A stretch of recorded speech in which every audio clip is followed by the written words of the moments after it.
Kumusta mga kanoise? Welcome back sa ating YouTube channel, Philippine Noises. So, ngayong araw, another update naman tayo about po politika ng ating bansa.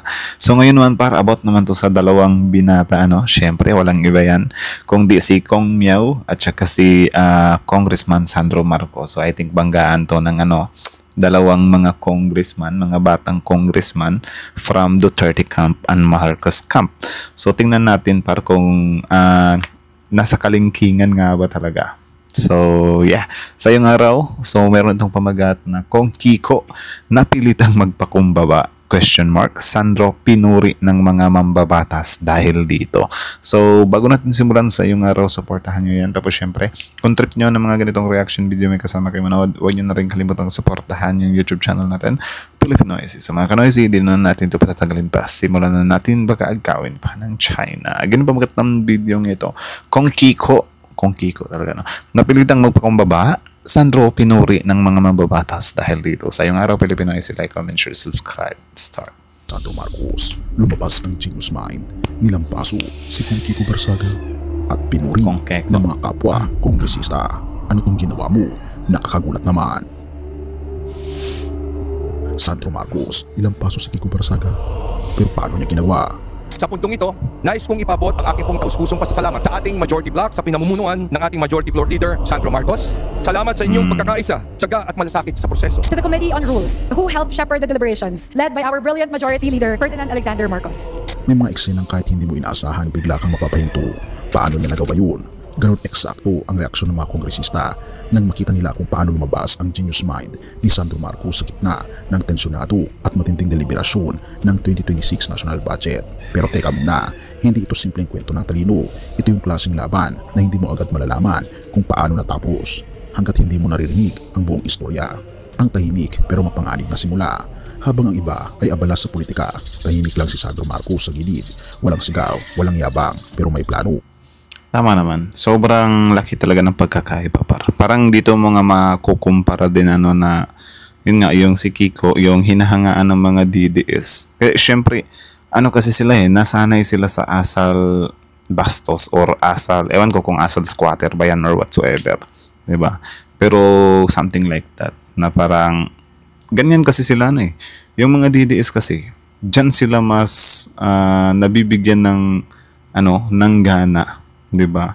Kapag pabalang sumagot yung yung mga hinahangaan nila. Sobrang fan sila sa mga ganyan. Kaya kita nyo naman kahit na sobrang kabastusan lang naman talaga yung ginawa ni Kiko Barsaga dun sa Congress is sobrang namamangha sila. Alam niyo yung parang since mahihirapan nga silang lumaban ng utak sa utak or plano sa plano, idadaan nila sa pambabastos or whatsoever. Parang ganun na lang ba or pang-aasar. Yeah. Habang umiikot ang usapan sa 6.793 na trilyong pisong budget, may mga nagbabantay. Isa doon si Congressman Kiko Barsaga, kilalang matulis sa pag-uupos sa mga Marcos. Pero sa halip na magpa-apekto, kalmado si Sandro. Walang pikon, walang patol, ang tanging armas niya.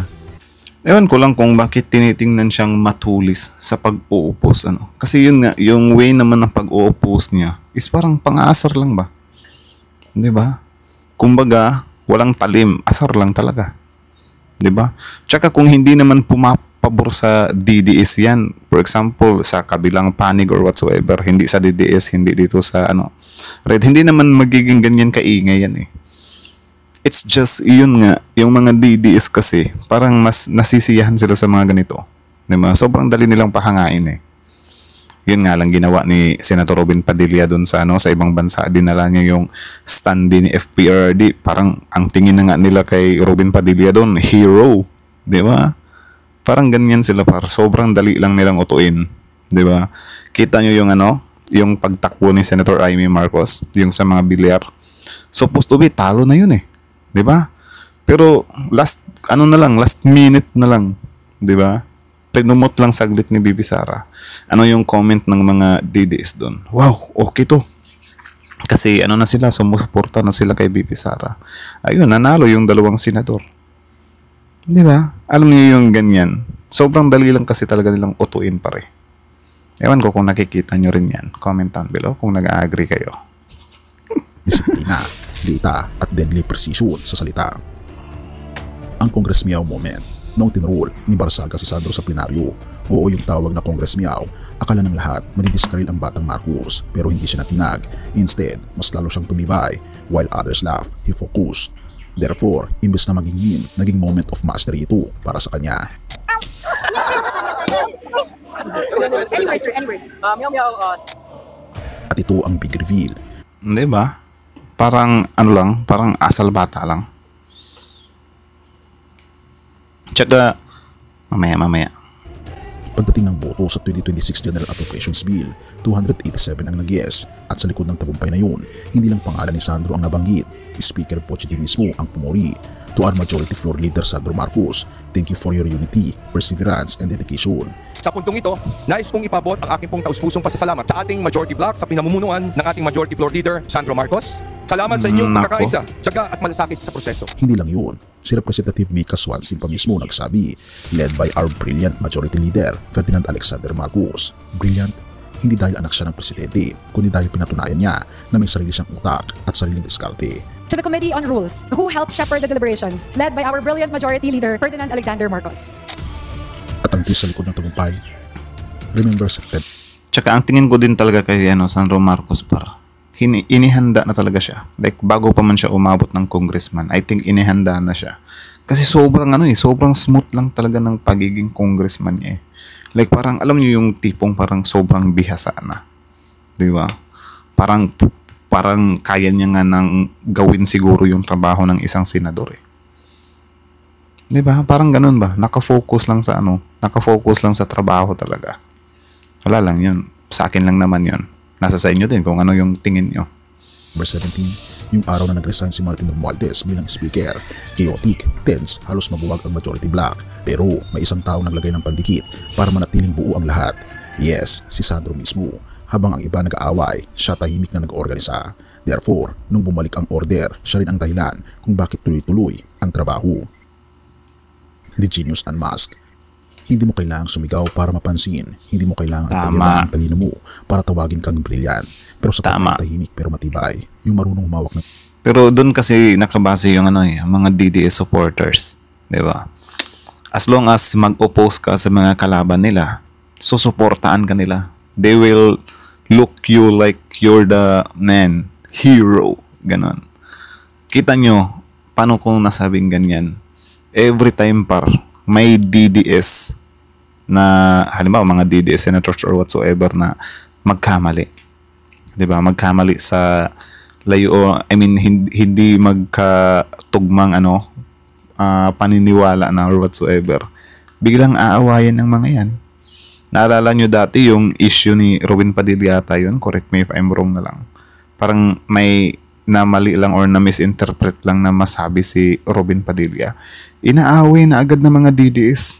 Gumagamit na agad sila ng mga word na wala ka pala, traidor ka pala, wala kang utang na loob. Ganyan agad hindi sila nagmamatter or hindi nila tinitingnan na tawag dyan. Hindi nila tinitingnan na DDS ka. Something like that. Ang tinitingnan nila kung paano mo lang suportahan yung DDS 100%. Parang ganun ba? Kasi kung DDS ka lang parang yung mo is para sa tama talaga. Like for example, parang DDS ka na okay. What I mean, DDS na okay is parang DDS ka pero at the same time hindi mo tinotolerate yung mga maling ginagawa ng Duterte administration. Parang okay pa 'yon, 'di ba? Pero kung yung kahit mali na, 'di ba? Like sobrang mali na ng mga ginagawa ng mga Duterte, sinusuportahan mo pa rin. DDS fanatic ka na nun, 'di ba? DDS diehard ka lang. 'Di ba? Kasi kita niyo naman yung ginagawa ni Kung Kiko doon sa yung nag-viral video nila na grinit pa nga siya ni Sandro na hello Kiko, something like that, tapos binalagbag niya ng para lang magkaroon siya ng pang-reels, anak ng, 'di ba? Tensyon at yung alam kung kailan lalaban at kailan tatahimik. That's Sandro Marcos during the 2026 budget process. Ilang paso, hindi lamang si Kiko Barsaga, kundi ang ilang mambabatas. Hindi sa sigawan, kundi sa strategy, presence of mind at respeto sa proseso. Pero sino nga ba talaga siya? Kaya tanong ng marami ngayon, kung ganito kagaling ang batang Marcos sa loob ng Kongreso, ano pa kaya ang kaya niyang gawin sa labas nito? He didn't just survive the chaos, he commanded it. Pero ito pala ang simula. Therefore, handa ka na ba sa susunod na galaw ng brilliant Sandro Marcos? Have mercy o God at purihin ang ating Panginoon Diyos. So yun lang naman. So kaya naman sasabi niyo dito, comment down below. Tapos yan, pag-usapan natin yan sa comment section. Excuse me. Uminom kasi ako ng fine apple juice. So yun lang naman. So again, ang video to is mula kaysa yung araw, sa supportahan nyo yan. Original video link in the description box below. Tapos syempre panoorin nyo rin yung YouTube channel natin. Subscribe nyo rin. So yeah, that's it. So kita nyo naman yun para. Actually, sobrang tagal ko talaga na hindi dito kay itong Kong Kiko. Kasi parang, yun nga, yung mga ginagawa niya kasi. Sino ba yung mga gumagawa ng mga ginagawa ngayon ni Kiko Barsaga? Ewan ko kung mako-consider dyan sila yung sa Buljak si Maharlika, something like that, na parang ka lang talaga ba, susuportahan ka ng taong bayan, di ba? Hindi dahil sa ikaw yan, parang gano'n. I mean, susuportahan ka ng mga DDS hindi dahil sa ikaw si Kiko Barsaga. Susuportahan ka ng mga DDS dahil gusto nila yung pinaggagawa mo na pumabor ka sa mga Duterte. Like, yun nga, sabi ko nga sa inyo, is yung grupo na yan na di mo pwedeng salungatin lahat. Kasi kahit konting pagsalungat. Ewan ko kung yung issue ni Regal ngayon. Kasi 'di ba yung sa Regal, yung sa Cebu na parang DDS ata yun. Tapos ngayon parang may mga nakikita ako online na mga post na DDS versus Regal. So I think about yun sa due process nung sa war on drugs na parang walang due process, something like that. Parang biglang inopose yun ng ni Regal, tapos parang pinag-iinitan siya ng mga DDS, di ba? So yan yung sinasabi ko sa inyo na dyan sa ng mga DDS talaga, sobrang dali lang ninyong i-chapwera or i-abandona ng mga DDS supporter kapag nagkamali ka lang ng konti. Diba? Alam niyo yung bawal talaga i-criticize yung nasa loob nila. Kaya kung mapapansin niyo yung mga solid or diehard DDS vloggers or whatsoever talaga, kahit si Pulong parang na dun sa sa club, diba, or sa bar ba yun, is parang sinusuportahan pa rin nila, diba? Hindi nila kayang pagsabihan na mali din talaga si Pulong dito. Hindi nila kayang gawin yun para, diba? Kasi alam nila na pwede silang i-abandon ng mga DDS supporter talaga anytime, diba? Kaya dito kay kay Kiko Barsaga, kung Kiko Barsaga, wala talagang bilib dito. Yun nga lang parang 'di ba, parang binanatan din to ni ni Banat Bayata yon, na parang sobrang aga umuwi, something like that, na yung nagrarally pa sila, 'di ba? Sobrang lang talaga, sobrang dali lang talaga nilang pikunin para.